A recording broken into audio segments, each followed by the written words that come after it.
Boa noite, pessoal. Boa noite. Boa noite para o pessoal que está aqui na sala. Boa noite para o pessoal que está online. Vamos ter uma palavra de oração antes de a gente começar com a nossa aula de hoje. Aqui eu não sei quantos graus está fazendo, mas está frio.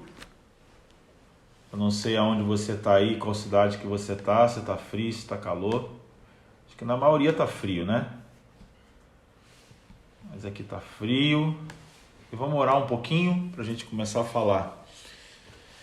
Pai, graças te damos por essa noite. Eu peço pelo teu espírito da profecia que ele esteja em movimento no nosso meio, movimento sobre cada tela, sobre cada janela que está presente aqui online pela internet. Nós pedimos que possamos ver aquilo que o teu espírito está movimentando para cooperarmos com palavras e nós possamos construir junto aquilo que você tem para nós nessa noite. Nós queremos mais de você, mais de Jesus em nós. Nós queremos ser formados à imagem do teu Filho. E nós te pedimos, nos mostra para que possamos perseguir o teu movimento com palavras e contribuir com aquilo que você está edificando nessa noite. Amém. Existe uma constatação, um diagnóstico que eu tenho feito desde as primeiras aulas e eu queria iniciar com esse diagnóstico, com essa constatação. Às vezes quando a gente vem para aulas de profecia sobre o profético, existe uma empolgação e um entusiasmo de a gente funcionar no sentido de dar palavras, falar, ver, sonhar e todo essa aventura, né, desses eventos acontecendo e a gente tem essa ânsia de funcionar. E eu tenho dito que, usando o exemplo de Balaão e a mula de Balaão, a mula de Balaão ela viu, ela ouviu, né, e ela falou. Mas depois de todos esses acontecimentos com ela continua sendo uma mula. Aquilo não mudou nada em quem ela era, não mudou nada na natureza dela.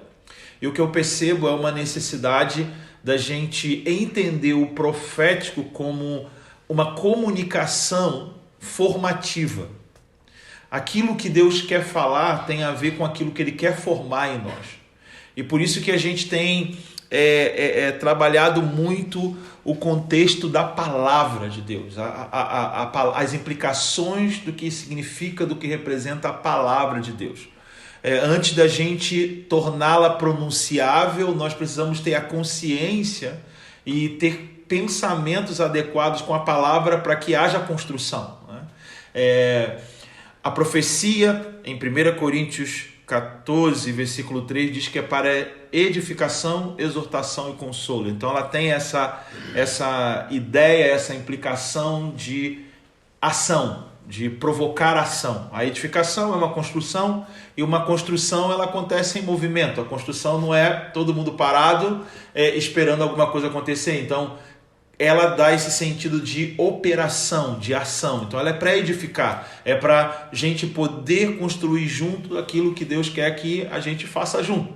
Ela tem a ideia de exortar. E essa palavra exortar, né, quando foram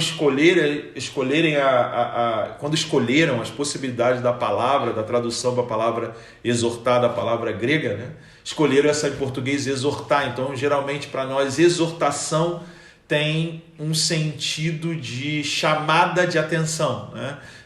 Alguém está me exortando, mas essa palavra ela aparece no grego em vários outros momentos, várias outras passagens, num sentido de encorajamento, de fixar. A palavra exortar ela está dentro desse conceito, né? Melhor a gente entender como é muito importante que você dê ouvidos ao que você está ouvindo. Então, isso é exortação. Tipo, a cada final de cartas às igrejas do Apocalipse, aquele que tem ouvido, ouça o que o Espírito está dizendo à igreja. Isso é uma exortação, é uma chamada de atenção, né? Olha, prestem atenção nisso que está sendo dito. Então, ela tem um elemento que é da construção, né, da ação, que coloca a gente em movimento.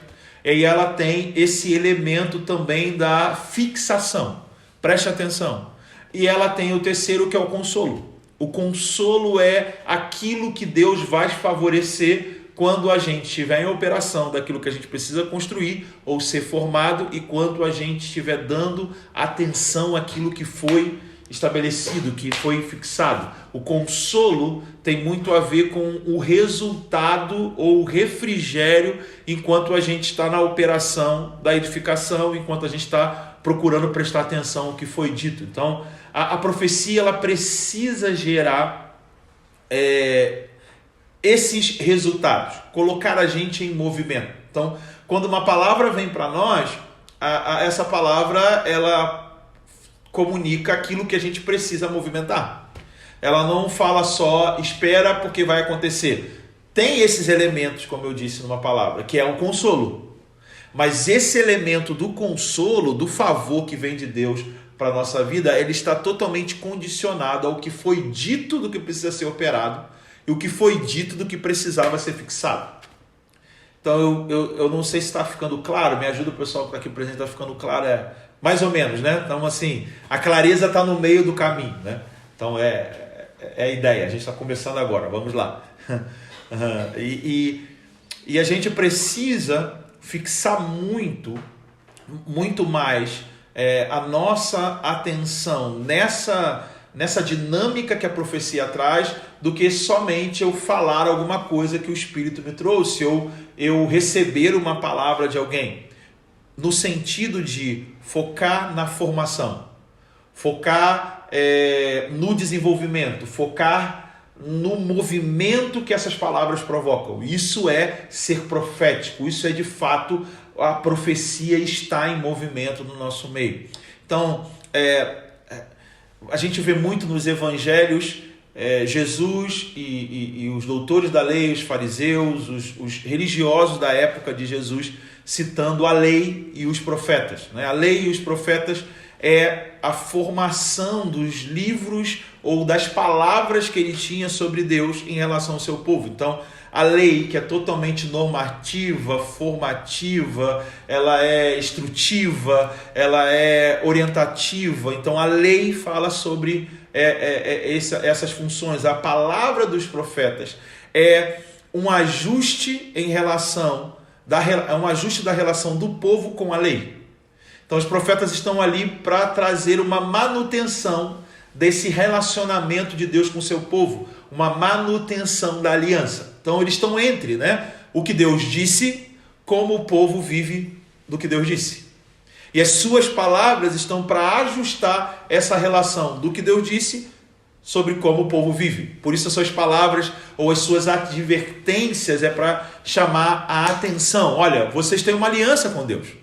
E na aliança, no que vocês firmaram com Deus, Ele pediu para que vocês vivessem assim, assim, assim, assim. Ele pediu para que vocês fossem isso, isso, isso, isso. Vocês não estão sendo.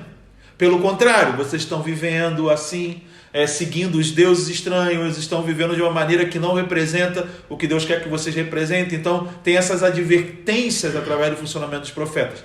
E todas as advertências dos profetas, elas seguiam com uma atenção, com uma exortação, que era, olha, preste bem atenção, se vocês continuarem assim, o exílio é iminente, o castigo de Deus é iminente, não tem jeito. Por quê? Porque a ação do castigo de Deus já estava estabelecido desde quando Deus fez aliança com o seu povo. Ele fala sobre bendito será o seu campo, bendito será o celeiro, se ouvir e obedecer as palavras dessa aliança. Então, se você ouve e não obedece, ou não dá ouvidos e nem obedece, maldito será o teu campo, maldito será o teu celeiro. Então, isso já estava estabelecido na relação. Então, o que os profetas declaravam que viria sobre o povo era algo que já estava estabelecido. Eles só estavam trazendo a revelação sobre a atividade de Deus dentro daquela circunstância, dentro daquele período histórico que Deus ia colocar em operação o que estava estabelecido na aliança que Deus tinha com o povo. Então aí estavam as suas exortações, mas também as suas palavras são repletas de consolo. o consolo está no contexto de restauração. Restaurarei a vossa sorte, restaurarei a vossa saúde, restaurarei os lugares arruinados, eu devolverei vocês para a terra, eu vou espalhar, exortar, eu vou espalhar vocês, mas também trarei vocês de volta, reunirei vocês de novo. Então, isso está tudo no contexto das mensagens dos profetas. E quando Jesus fala que ele era o cumprimento da lei e dos profetas, ele estava falando que ele veio em forma humana para poder operacionalizar tudo aquilo que Deus havia dito com relação ao seu povo. E o acréscimo, além do seu povo, era para a humanidade. Não era só para Israel, era para a humanidade. Então Deus queria fazer uma aliança com a humanidade. E Deus se tornou homem. A gente fala muito nas aulas. Deus disse em um momento: façamos o homem à nossa imagem e semelhança. E um outro momento ele se fez homem para poder mostrar que tipo de humanidade representa a sua imagem e semelhança. Na verdade, Jesus é a imagem do Deus invisível. Ele é mais do que só a imagem da humanidade que Deus quer que a humanidade seja. Ele é a imagem do Deus invisível. Ele é 100% Deus, 100% homem? Não. Ele é 100% Deus em forma de homem. Isso é diferente. Só que não dá para entrar por que é diferente, né? Não é só 100% isso, 100% aquilo. A sua totalidade, ele é Deus. Mas ele é um Deus que teve a sua representação humana. E o nome desse Deus é Jesus. Ele é a palavra encarnada. Aí que está uma coisa que eu quero trabalhar hoje. Fixar hoje. Nós, em aulas passadas, falamos sobre as duas palavras hebraicas para palavra e as duas palavras gregas para palavra que aparecem nas Escrituras, né? E nós vamos ficar muito mais com um conceito hebraico da palavra hebraica para palavra do que o conceito grego, né? O conceito grego a gente já ouviu, logos, né? Que fala sobre, deixa eu ver aqui na minha colinha, logos, que fala sobre o verbo, né? Sobre a ação de Deus. E a palavra rema, que a gente também já ouviu explicações sobre a palavra revelada. E nas aulas passadas eu falei sobre o sentido hebraico dessas palavras, né? No hebraico é a palavra bará e a palavra dabá. A palavra bará no hebraico, ela tem o sentido de fazer algo do que não existe. Então, é mais do que ser só o verbo. É mais do que ser a ação. Ele é aquele que promove a existência do que não existe. Essa é a palavra bará. Esse é o conceito de que o verbo se fez carne. Ou seja, aquilo que trouxe tudo à existência se tornou como aquilo que ele trouxe à existência. Entendeu? Aquele que trouxe tudo à existência se tornou como aquilo de tudo que ele trouxe à existência. Ele se fez carne. Ele que trouxe à existência a humanidade, ele se tornou a humanidade. Esse é o Logos, é aquele que faz existir de onde não existe. Okay? É o próprio Filho de Deus que, em acordo com as palavras do Pai, promove a existência de todas as coisas. E a outra palavra é a palavra dabá, a palavra hebraica, que é a palavra grega rema.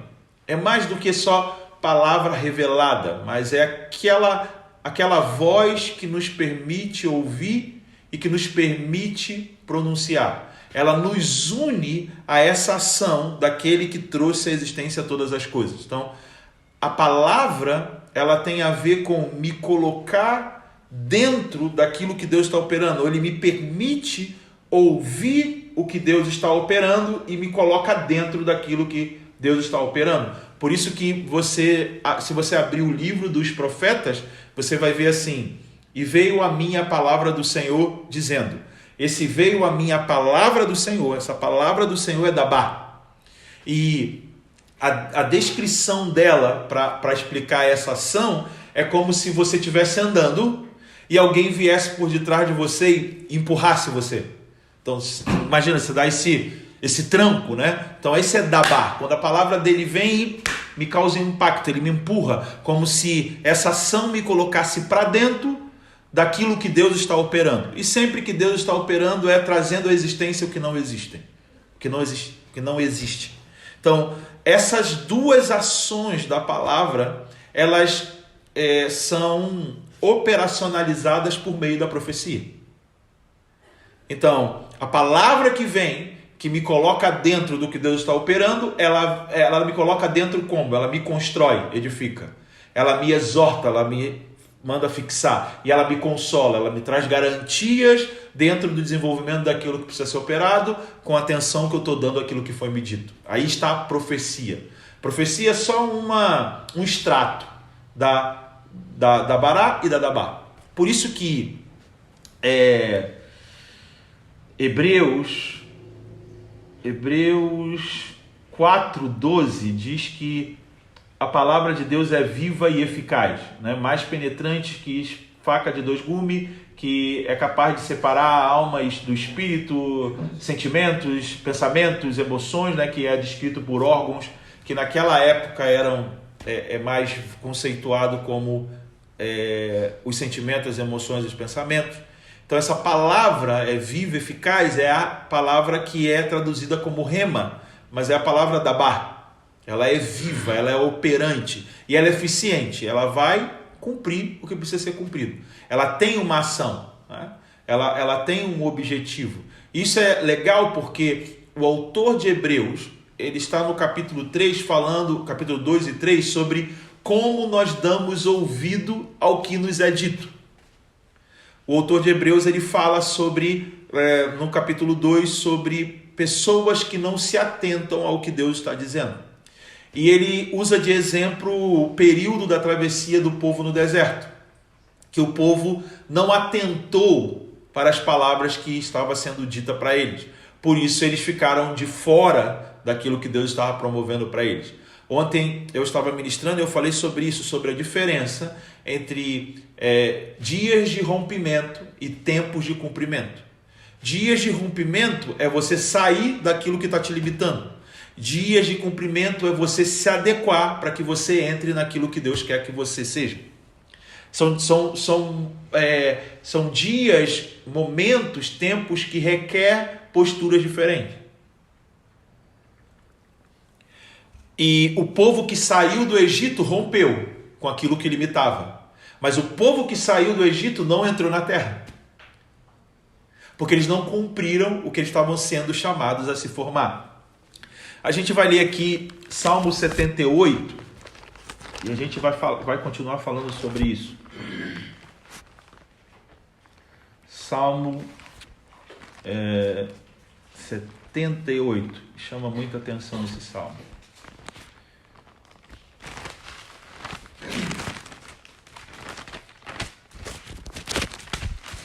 Deixa eu achar aqui também. 78.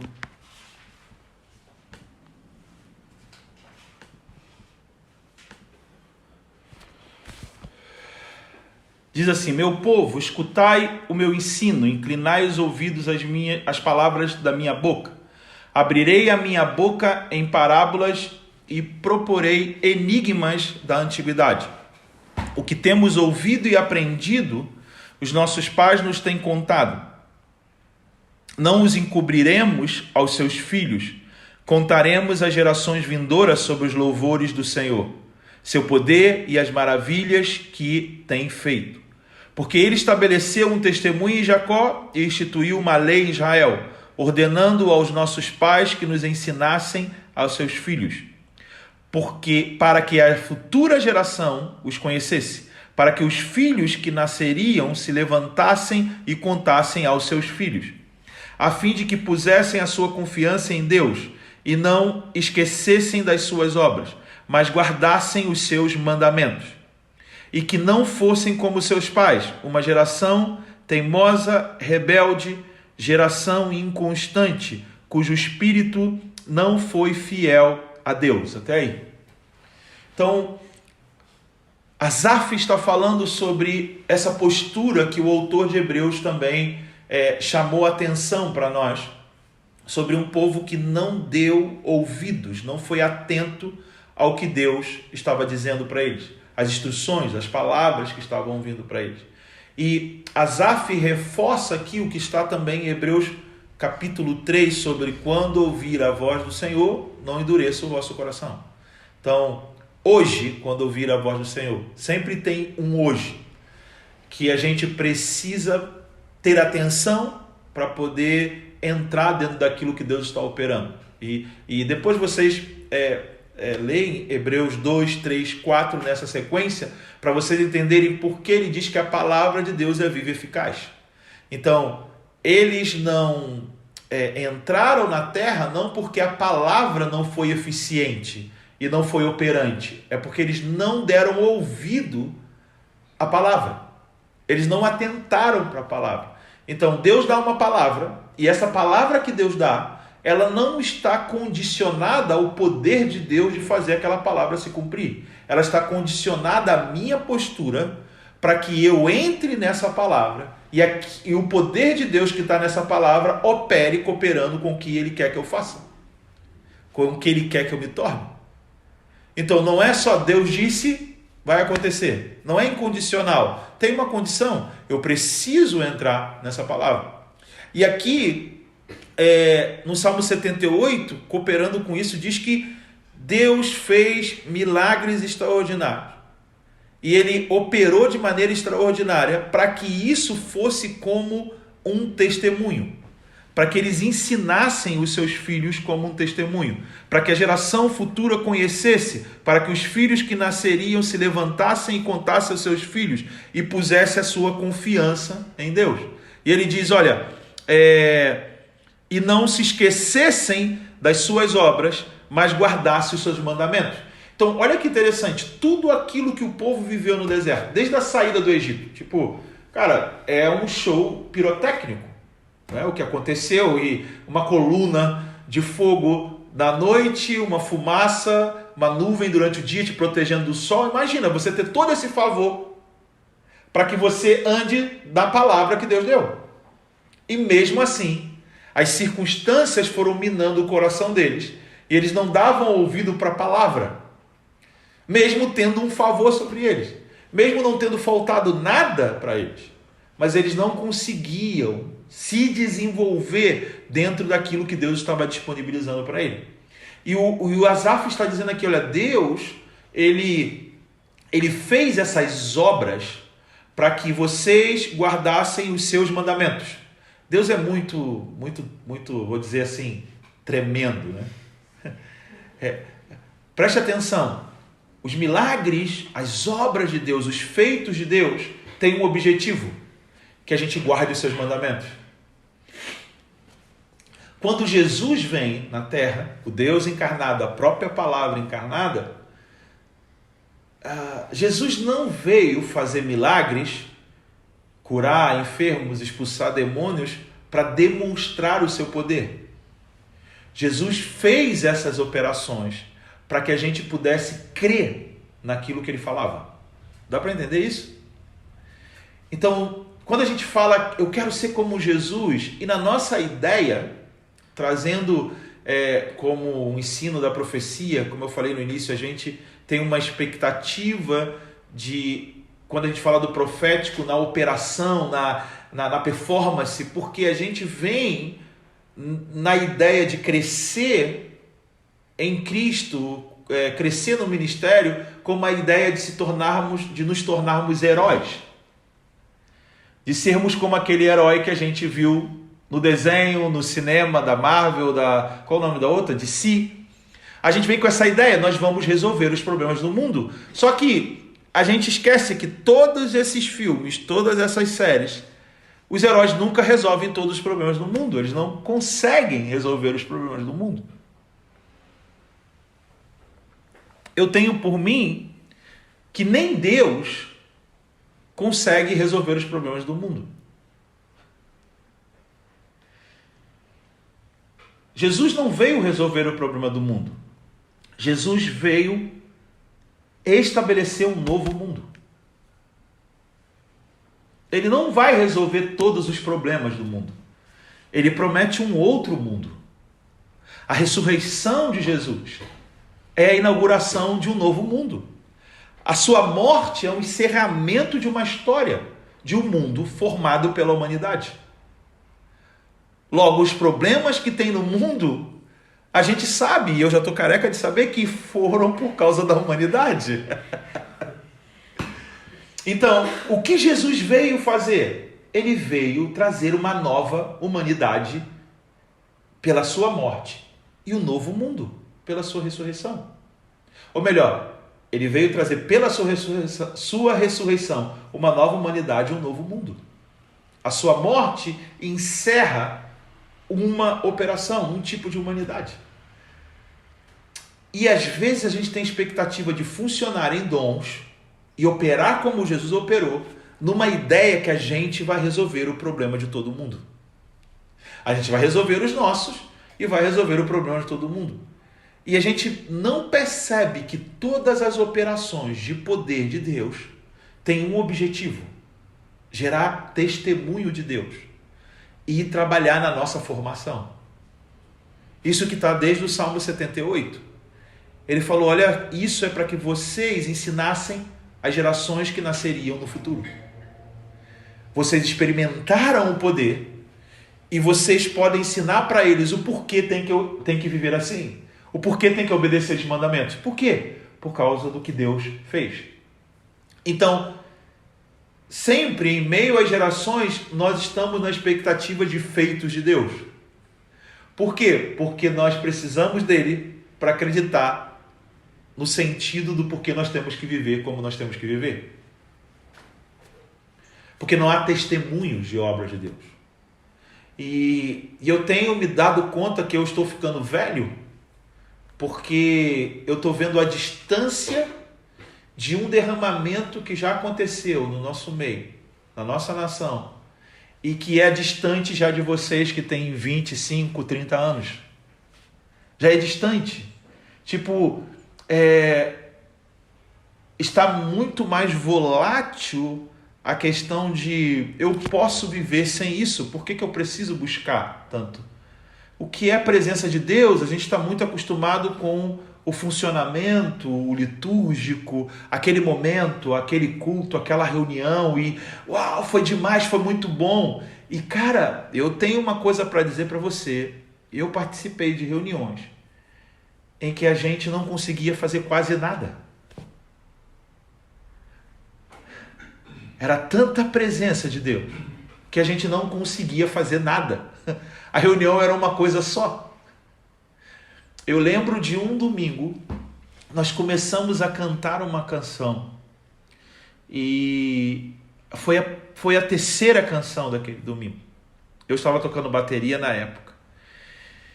E a gente não saiu dela. O meu pastor sempre tem essa imagem na minha mente. Ele pega a palavra na frente do púlpito e não consegue. Não tinha nada o que fazer, não tinha como fazer. A igreja cheia. E ele se assenta atrás, assim, um púlpito de madeira, as pessoas estão aqui, ele se assenta assim, e ele tira a gravata e fica encostado no púlpito assim. Eu estava na bateria e vendo pessoas que não entendiam indo embora, mas pessoas derramadas na presença de Deus, as pessoas começando a vir para frente, e ele só falou assim: gente, eu não tenho mais nada para fazer. Imagina! E não tinha mais nada mesmo. Uma canção. E depois a gente ficou no ambiente que veio nessa canção. E ficou ali conservando o ambiente. E tantas coisas sendo mexidas no nosso interior, tanta cura, tanto esclarecimento sobre ideias, pensamentos que às vezes estavam complicados para nós, simplesmente por um momento da presença de Deus. Esse tempos de refrigério, como Pedro fala, tipo, quando a gente se arrepende, se converte e começa a se voltar para a presença do Senhor, Pedro diz para que ele envie tempos de refrigério. Aquilo que precisa ser trabalhado em nós vai sendo trabalhado, mesmo que não resolva todos os nossos problemas. Mas aquilo que precisa ser trabalhado para que a gente caminhe e se desenvolva naquilo que Deus está falando, a gente tem um refrigério. E eu vejo hoje muito esforço e pouco desenvolvimento de compreensão sobre Jesus. Eu falava ontem numa igreja, a igreja, ela se inicia com uma revelação de Jesus. Ela se desenvolve pela compreensão de Jesus e ela trabalha para que aconteça a volta de Jesus. Esse é o sentido da igreja. Revelação de Jesus, compreensão de Jesus e trabalho pela volta de Jesus. E a gente acha que o crescimento da igreja está no aumento de quantidade de pessoas. Isso está bom, isso não é ruim. Mas nós precisamos que nesse aumento de quantidade de pessoas haja também um aumento e um crescimento da compreensão de Jesus. Uma revelação da pessoa de Jesus. E uma paixão para trabalhar para a volta de Jesus. Mesmo que ela não aconteça durante a nossa vida. Trabalhar para a volta de Jesus não é só entendendo que a gente vai ter uma recompensa no sentido de experimentar agora aqui essa volta. Trabalhar para a volta de Jesus é mesmo eu morrendo, eu vou trabalhar para a volta de Jesus. Eu vou gastar a minha vida para a volta de Jesus. E a gente às vezes repete esse comportamento que fala um povo cujo espírito não foi fiel para com Deus, fala de inconstância. Esse é o sentido dessa palavra no Salmo 78, versículo 8. E a ideia que eu vejo é que existe uma necessidade de sermos estabelecidos, de sermos trabalhados para que haja constância, para que aquilo que a gente vem experimentar de Deus se torne testemunhos, para que a gente possa passar isso para gerações futuras, passar isso para frente. Nós precisamos ser mais formados do que só sermos informados. Precisa haver mais formação do que informação. Eu ouvi agora há pouco uma pessoa recebendo uma profecia muito pontual, agora, alguns minutos. E essa palavra é uma palavra de destino para a vida dela. Então, quando uma palavra que vem confirmar uma coisa que está no nosso coração, mas que a gente não consegue encontrar lugar para ela, ela vem para dizer assim: continue caminhando, mesmo sem tendo sentido, mas os seus passos precisam ser dados em direção daquilo que foi dito. Porque você vai encontrar aquilo que foi dito.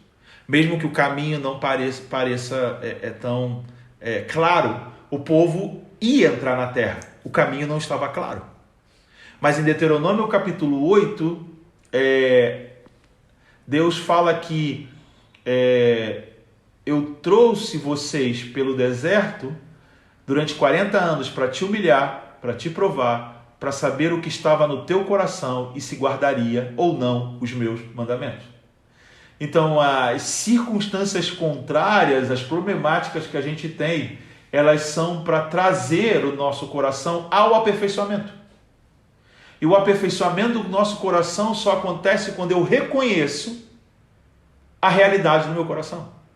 E eu só reconheço a realidade do meu coração quando, em meio à humilhação, eu me permito ser humilhado.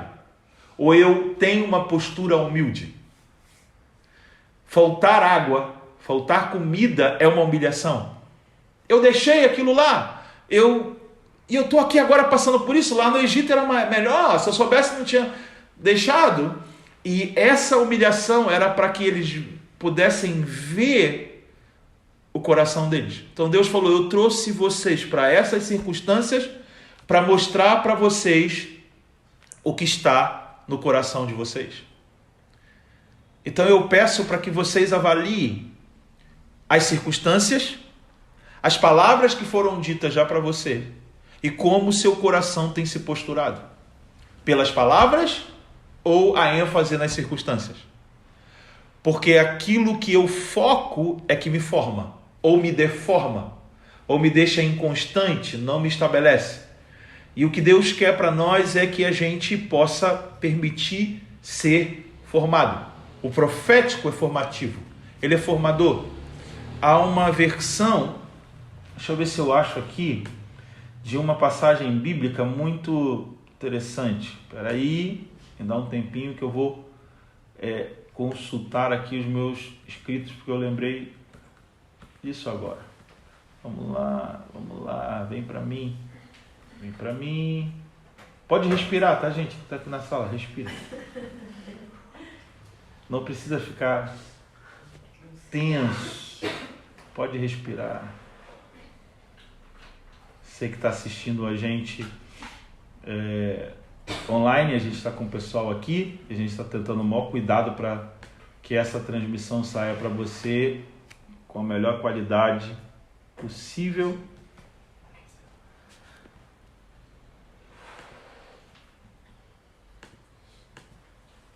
Tá tudo bem, Davi? Tá louco, hein? O negócio tá forte, hein?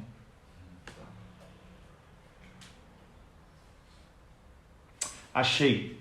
Em Oséias 12, do versículo 10 ao 13.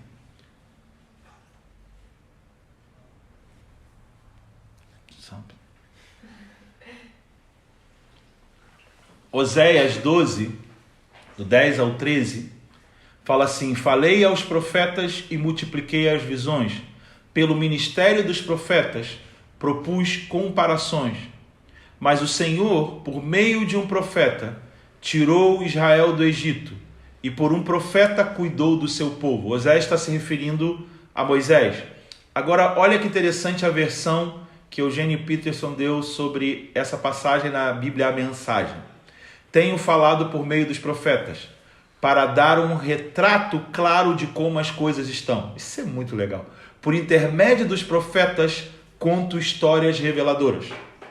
Mas a verdadeira identidade de vocês é formada por profetas enviadas por Deus, que conduziram vocês na saída do Egito e serviam como fiéis pastores.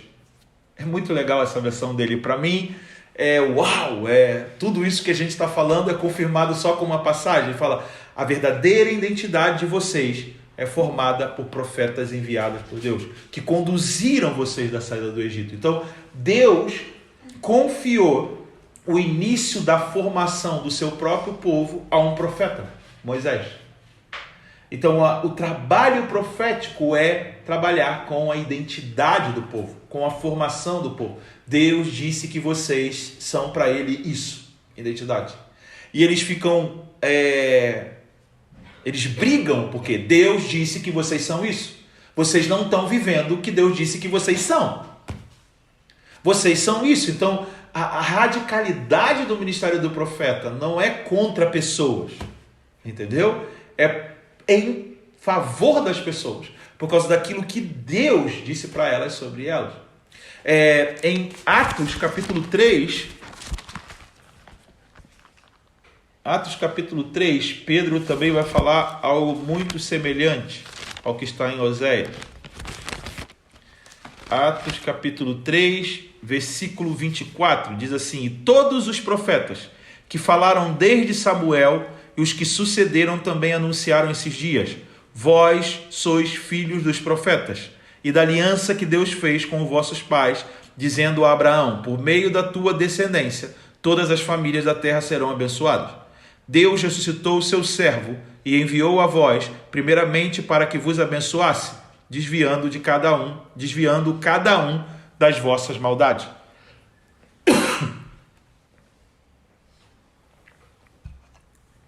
Aqui em Itajaí o clima está muito seco, né? Por isso que a gente está tossindo assim, muito seco. Desculpa, tá, pessoal? Então, olha que interessante como essas passagens que a gente acabou de ler também concordam com o que a gente está explicando. Deus ressuscitou o seu servo e enviou a vós, versículo 26, primeiramente para vos abençoasse, desviando cada um de vós das vossas maldades. Então, a bênção que Deus trouxe é o esclarecimento, a clareza para que o povo se desviasse da maneira de como ele está estava vivendo. Por quê? Porque eles são chamados para que por meio deles todas as famílias da terra fossem abençoadas. E como essa formação acontece? Por meio dos profetas, porque eles zelam pela aliança que Deus fez com esse povo e tem uma identidade dentro dessa aliança que Deus fez com esse povo que eles precisariam representar para todas as famílias da terra serem abençoadas. E ele confiou isso aos profetas, e Pedro está dizendo, desde o profeta Samuel ele fala, desde o profeta Samuel, já foram anunciar esses dias que vocês estão vendo hoje, ou seja, a manifestação de Jesus, o derramamento do seu Espírito. Então, tudo isso visando a formação do povo. E eu peço a vocês, não olhem mais o profético como algo que tem a ver com coisas esquisitas, pirotécnicas e performance. Para o trabalho do profético, ou trabalho profético, o trabalho do profeta é formar. O profeta, ele diz palavras sobre a sua vida, porque a profecia é uma ferramenta de formação. Eu disse, a mula viu, falou, ouviu, mas continuou sendo mula. Deus não quer que a gente continue sendo o que somos hoje. Não estou chamando ninguém de mula, tá? Mas o que somos hoje por meio daquilo que a gente ouve. As palavras precisam provocar em nós edificação, exortação e consolo. E nem sempre esse tipo de profecia ou a profecia é de um tipo de palavra individual. O ensino pode ser uma profecia, porque ele está provocando edificação, exortação e consolo. Eu me identifico mais em profetizar dessa forma, por exemplo. Eu sempre, quando eu estou num lugar, e vou falar no lugar, eu procuro servir esse lugar com uma palavra que vai colocar em movimento aquilo que precisa estar em movimento. Então, quando eu dou aula, por exemplo, em diferentes igrejas, eu falo da mesma matéria, mas com aplicações circunstanciais. Eu percebo o que está sobre aquele lugar, com aquelas pessoas, o ambiente, vou trabalhando dentro do ambiente.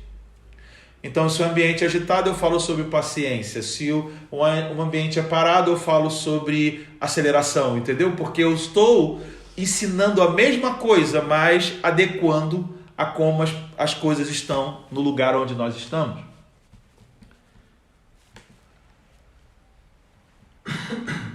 A parte boa disso tudo é que Deus, ele tem promessas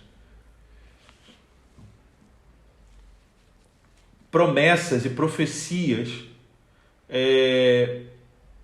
que estão relacionados de nos dar condições para que a gente se desenvolva. Deus não dá só a palavra para que a gente se desenvolva.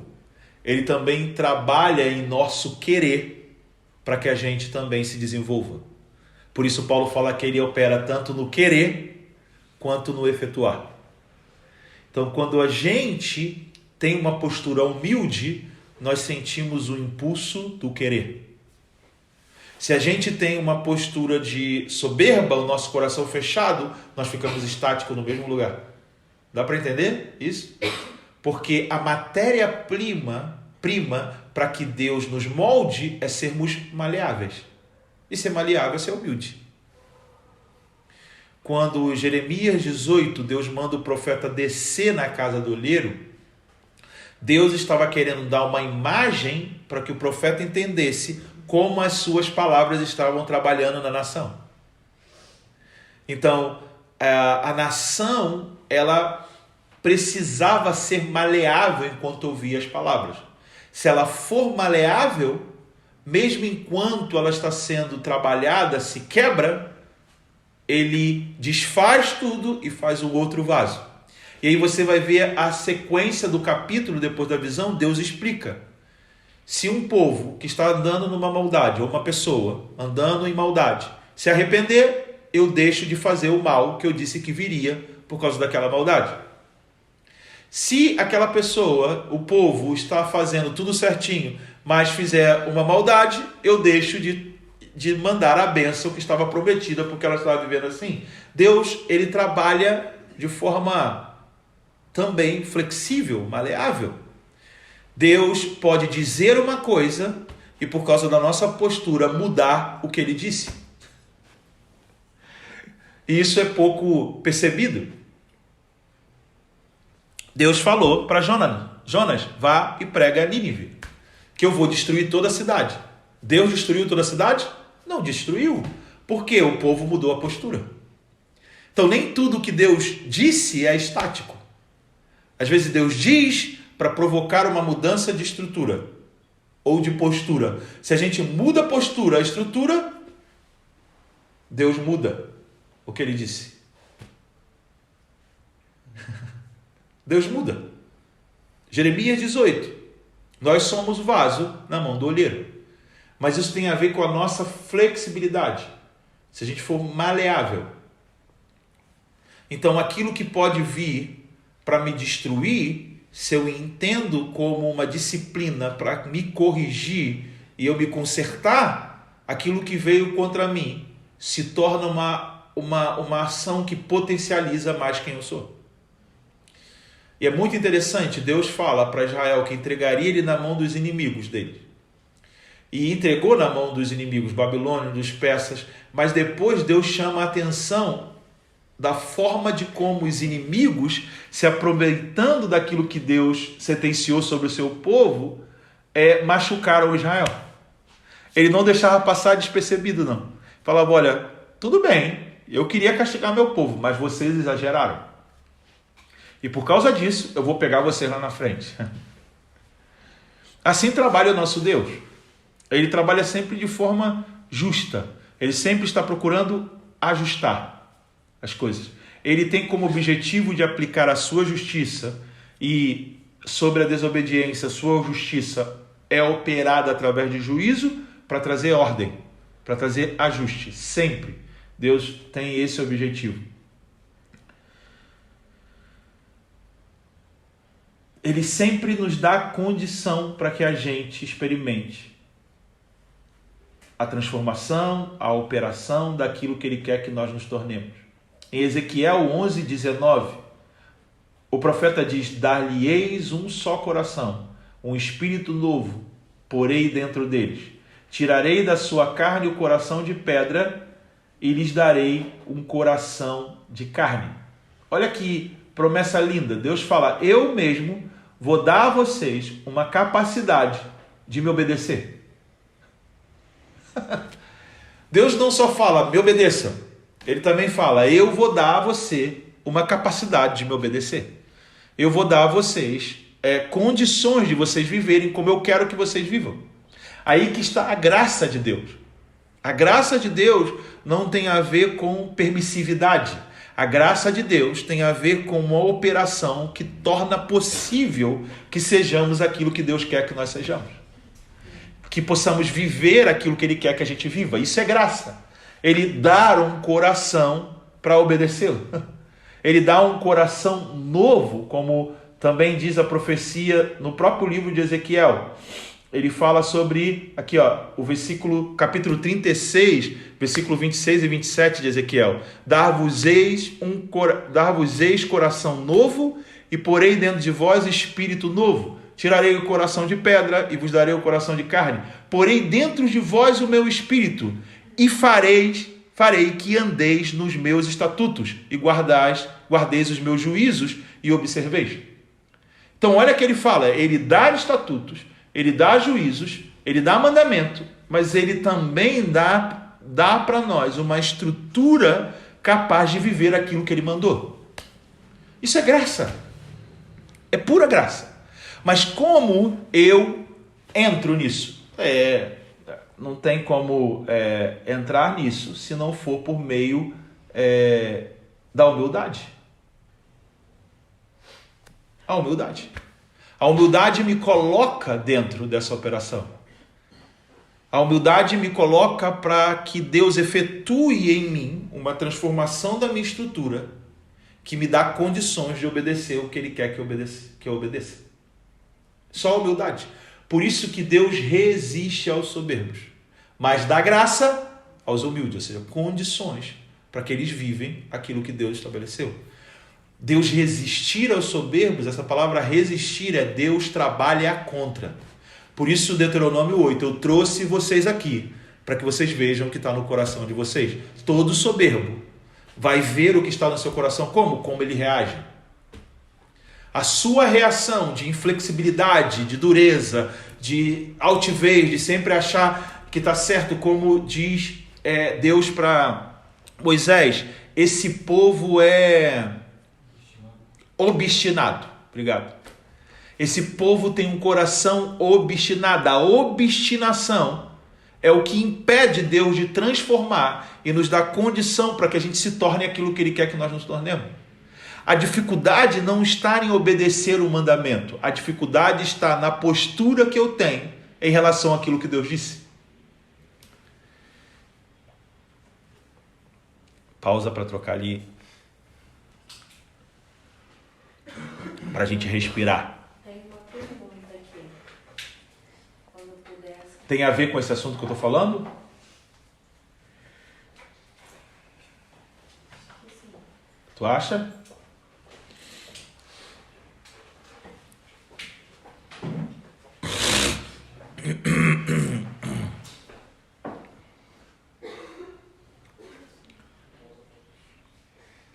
Se for sobre o assunto, pode fazer.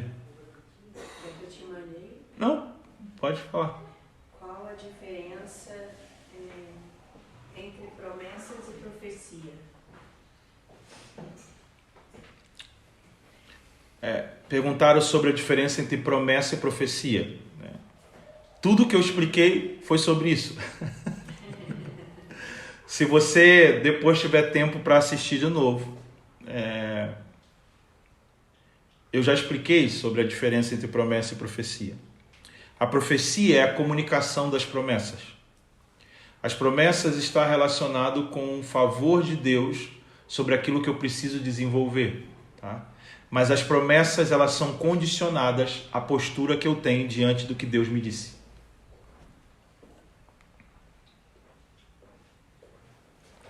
Show. E o mais lindo é que Deus nos dá condições para que possamos desenvolver o que Ele disse. Jeremias 24:7, dar-lhes-ei coração para que me conheçam que eu sou o Senhor, e eles serão meu povo e eu serei o seu Deus, porque se voltarão para mim de todo o coração.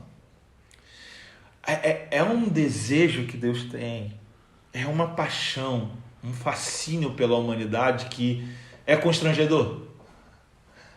Deus fala, olha, é muito romântico, né? Para quem é romântico. Ele fala assim, porque se voltarão para mim de todo o seu coração. Então Deus faz tudo para que nós nos voltemos para Ele. Isso é paixão. Isso é amor desesperador. Jesus fala em Marcos 12, 33 ao 34, que amar a Deus de todo o coração, de todo entendimento, de toda a força, e ao próximo como a si mesmo, excede todos os holocaustos e sacrifícios. Na verdade, quem disse isso foi o doutor da lei, que faz a pergunta para ele, qual é o mandamento mais importante? Jesus disse, amarás o Senhor teu Deus, ouve Israel, o Senhor é o único Deus, e amarás o Senhor teu Deus de todo o teu coração, de todo entendimento, toda a força, e ao próximo como a si mesmo. E o doutor da lei confirma e diz, isso vale mais, excede que todos os holocaustos e sacrifício. E vendo Jesus que lhe havia respondido sabiamente, declarou-lhe, não estás longe do reino de Deus. E já ninguém mais ousava interrogá-lo. Veja, o reino de Deus, o reinar de Deus é a ação de Deus. Jesus fala que a compreensão que esse escriba tem coloca ele perto do reino de Deus. O entendimento de que como eu me posturo com o meu interior diante de Deus vale mais do que o que eu faço para Deus. O amá-lo de todo entendimento, de toda força e todo o coração, e o próximo como a ti mesmo, excede todos os holocaustos e sacrifícios. Oxalá que possamos entender isso. Os serviços não substituem o amor que Deus quer que a gente tenha por Ele. Nós podemos ter muitos serviços e pouco amor. E ele fala, eu quero amor, mais do que holocausto e sacrifício. Ele fala, misericórdia quero e não sacrifício. O sentido do sacrifício é porque a maioria deles está relacionado com a própria desobediência. Se a gente desobedeceu, temos que sacrificar. Mas Deus não quer o sacrifício me reconecta com o propósito. Mas o sacrifício não me desenvolve no propósito. O holocausto não me desenvolve no propósito. O que me desenvolve no propósito é entrega, é amor, é misericórdia, é conhecimento de Deus. Então Deus, Ele também nos dá meios para que a gente desenvolva aquilo que Ele quer que a gente seja. Deus dá a palavra, Ele dá mandamentos, coloca condições, mas Ele também dá meio para que a gente viva nas condições que Ele quer, para que a gente experimente o que Ele tem para nós. E isso é muito lindo, desde Deuteronômio, deixa eu ver se eu acho aqui de novo que passou. Deuteronômio 29, do versículo 3 a 4, diz: as grandes provas que os vossos olhos viram, os sinais e grandes maravilhas. Porém, o Senhor não vos deu coração para entender, nem olhos para ver, nem ouvidos para ouvir, até o dia de hoje. Entendeu? Tipo, a dureza deles não permitiu que Deus trabalhasse neles para que eles pudessem entender, compreender e experimentar tudo que Deus já havia feito por eles. Eles foram duros de coração, foram obstinados. E ele falou, as grandes provas que os vossos olhos viram, os sinais, as grandes maravilhas. Porém, o Senhor não vos deu o coração para entender, olhos para ver, nem ouvidos para ouvir, até o dia de hoje. É interessante, se está em Deuteronômio 29, versículo 3 e 4, Isaías profetiza sobre isso. Sobre corações insensíveis que mesmo vendo, não entendem, mesmo ouvindo, não compreendem, nem com o coração percebem. Então, a palavra do profeta é só relembrar o que Deus já havia dito.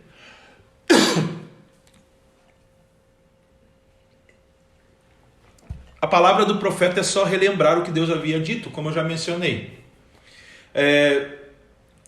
Sobre a gente se dar para que Deus trabalhe aquilo que precisa ser trabalhado. E eu quero caminhar para o final, porque eu quero deixar para nós uma instrução de como mudar a nossa forma de pensar em relação às palavras de Deus, mudar a nossa estrutura. Eu quero que você leia comigo Salmo 51, versículo 10 e 13. Quando diz, cria em mim, ó Deus, um coração puro e renova dentro de mim um espírito inabalável, não me repulses da tua presença, nem me retires o seu santo espírito. Restitua-me a alegria da tua salvação e sustenta-me com um espírito voluntário. Então ensinarei aos transgressores os teus caminhos e os pecadores se converterão. Salmo 51, 10 e 13. Olha que interessante aqui, é formidável. Davi fala a palavra cria em mim. Essa é a palavra que é a palavra bará. Cria em mim, ó Deus, um coração puro. Davi, ele usa a mesma palavra que está em Gênesis 1:1, Bereshit 1:1. Criou Deus os céus e a terra. Da onde? Do nada. Então Davi não está pedindo reaproveita as coisas boas que eu sou, tira as ruins. Não, cria outra coisa. Cria um outro coração. Cria em mim um coração. Ele falou, coração puro. Um coração que tem a ver com aquilo que você quer que eu viva. Davi pede para Deus fazer, formar e estabelecer um intelecto, uma metodologia, uma forma de pensar. Seus sentimentos de como perceber, como se relacionar, a vontade de como as coisas têm que ser feitas. Ele falou, eu quero tudo isso que venha de você para mim. Eu não quero confiar a parte de mim. Então a busca de Davi, a sede de Davi era cria em mim um coração.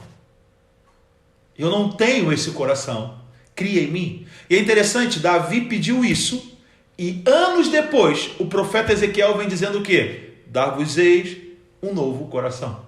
É como se Deus falasse assim, lembra que Davi pediu? Eu estou disponibilizando para vocês. Aí você entende por que Davi é um homem segundo o coração de Deus. Davi não é um homem segundo o coração de Deus por causa da sua performance. É porque ele pediu um coração criado por Deus. E Deus fala, eu vou dar para o povo um coração. Davi é um tipo de relacionamento que Deus tem com ele, que Deus quer ter com todo o povo, Deus quer ter com todos nós. Cria em mim, ó Deus, um coração puro. Cria do nada. A obra vem totalmente dele. Renova em mim um espírito inabalável, um espírito firme, forte, para não ceder à tentação. Por isso que Jesus disse no Getsêmani, ore porque o espírito está pronto, mas a carne é fraca. Então Jesus está falando, redobre a atenção.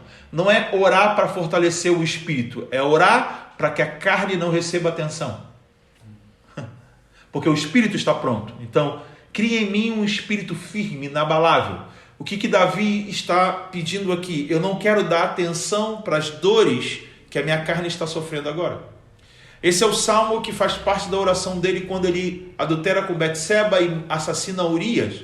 Então, depois que o filho dele nasce morto, Davi começa a buscar um novo coração. Ele queria restituir-me a alegria da salvação. Ele queria, de novo, ter uma percepção de Deus diferente. Ele constatou que tudo que ele já havia vivido com Deus não era o suficiente para ele ser o homem que ele gostaria de ser para Deus. Então ele falou, agora cria um coração, renova o meu espírito. Eu quero ter um espírito pronto, eu quero ter uma estrutura nova. Ele fala, eu não quero perder o fervor para que eu possa corresponder à sua busca por mim na mesma altura que você disponibiliza o que eu preciso para viver contigo. Isso que Davi pede. Restitui, não repulse a tua presença. Eu quero continuar sendo atraído pela tua presença. Eu quero priorizar a tua presença. E Davi é interessante que ele fala, olha, eu quero isso porque eu quero ensinar aos transgressores os caminhos e aos pecadores que se convertam. Então Davi, ele cumpre o amar a Deus sobre todas as coisas e ao próximo como a ti mesmo. Ele não quer ensinar para mostrar que está certo. Ele quer que as pessoas tenham a mesma consciência, o mesmo desespero que ele tem quando elas estão vivendo fora da presença. Ele tem uma compreensão que a estrutura humana não é suficiente para se relacionar com Deus. Então ele fala, por favor, me ajude para que eu possa ajudar. Para que os homens entendam que também eles não têm estrutura para se relacionar contigo. E você pode criar um coração novo. Você pode dar uma estrutura nova. E isso para mim é uma palavra para os nossos dias. Nós precisamos desse tipo de oração. Cria em mim, ó Deus, um coração puro. E esse puro é um coração que não tem nada a ver com a realidade do que nós estamos acostumados. Puro no sentido de não sofreu contaminação nenhuma. Veio do nada. Veio de Deus para mim. Para que a gente possa se desenvolver. Então, esse tipo de postura é muito importante para esses dias. Uma humildade e um quebrantamento que gera um coração sensível para ouvir a voz de Deus. Hoje, quando ouvir a voz de Deus, não endureça o vosso coração. Porque o endurecimento de coração atrapalha a formação. Quando a gente ouvir a voz de Deus, fala, cria em mim, ó Deus, um coração puro.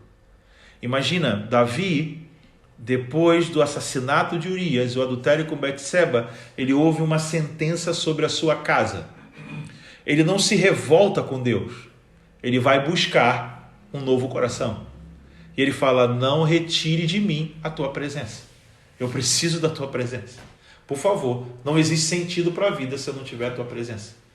O desespero dele não era na contabilidade de danos. Ele não queria perder o Senhor. Ele não queria perder aquilo que o Senhor queria desenvolver com ele, porque o nosso desenvolvimento e o nosso crescimento no Senhor resulta em compreensão de quem nós somos no Senhor e de quem o Senhor é para nós. Toda palavra, toda profecia precisa correr nesse fundamento, nessa estrutura, nesse rio. Esse rio que a gente precisa querer mergulhar. Jesus, em dois momentos, João 4:13 e João 7, do 37 ao 38, ele fala: se alguém beber da água que eu tenho para dar, do seu interior formará fonte e fluirão rios de água viva. Então, as palavras de Jesus, aquilo que Jesus disponibiliza, não é só para satisfazer, não é só para matar a sede, é para fazer a gente formadores de fonte, ou portadores de fonte, de águas que fluam para a vida eterna. Essa água que vem, essa palavra dele que vem e forma em mim abastece em mim, forma em mim uma estrutura que me conduz para viver espiritualmente. Fluirão rios de água viva. Ou seja, será desenvolver uma vida guiada pelo Espírito. Serão pessoas que fluem do Espírito naturalmente. Quando você está molhado, você não precisa avisar que está molhado. Basta você abraçar a pessoa e essa pessoa fica molhada também. Basta você estar perto da pessoa e a pessoa vai ver que você está molhado. Basta você ficar parado no lugar quando você está molhado, o lugar que você está vai ficar molhado. Isso é fluir rios de água viva, de uma fonte. Se você já viu uma fonte, a fonte é uma erupção bem suave, não é algo agressivo, mas é constante. E isso são pessoas constantes, pessoas estáveis, que sabem ver a obra de Deus, sabem como vivenciar essa obra de Deus, que gera testemunho para aquilo que precisa ser formado para o desenvolvimento da nossa geração e para o futuro. E eu quero abençoar vocês com essa palavra, para que a gente entenda que Deus está trabalhando na nossa formação. Vocês serão para mim. Deus falou em Êxodo 19 e Deus falou através de Pedro: vocês são para mim, sereis para mim um reino de sacerdotes. A gente precisa entender que Deus não está focado na nossa performance. Deus está focado naquilo que nós precisamos, aquilo que Ele quer que nós sejamos para Ele. E Ele quer que nós sejamos aqueles que o amem sobre toda coisa, o amem sobre todas as coisas. Por isso que Paulo disse que o fundamento dos dons é o amor. O amor não é um dom. Amar não é um dom. Amar é um mandamento. Amarás é um mandamento, não é um dom. Deus me dá um coração para amar, é diferente. Deus não me dá o dom de amar. Ele me dá um coração para amar. Porque amar é um mandamento. Amar é uma decisão que eu tenho para funcionar nos dons. Então, o objetivo do meu funcionamento não é mudar o mundo. O objetivo do meu funcionamento é amar todo mundo. Eu quero amar pessoas. E quanto mais amor eu tiver, mais palavras eu tenho. Porque as palavras de Jesus são palavras de vida. São palavras de um futuro, são palavras de uma esperança, são palavras que nutrem aqueles que estão ao nosso redor. Pai, obrigado por essa noite. E nós pedimos que Teu Espírito opere o querer e o efetuar. Porque sabemos que Você também opera e de uma maneira poderosa, infinitamente mais, de tudo que pedimos e pensamos. E nós pedimos isso para essa aula, para essa noite, para essas palavras, que Você continue nos dando graça, porque Você dá graça aos humildes. E nós estamos nos colocando humildemente, pedindo: cria em mim um coração. Cria em mim um coração. Tira de nós o peso de suprir expectativas, de corresponder à performance. Senhor, nós queremos ter um coração novo, um coração puro. Nós queremos ser flexíveis, maleáveis, humildes, para entender que sem você nós não podemos ser e fazer nada. É em nome do teu Filho que nós oramos nessa noite. Amém. Amém.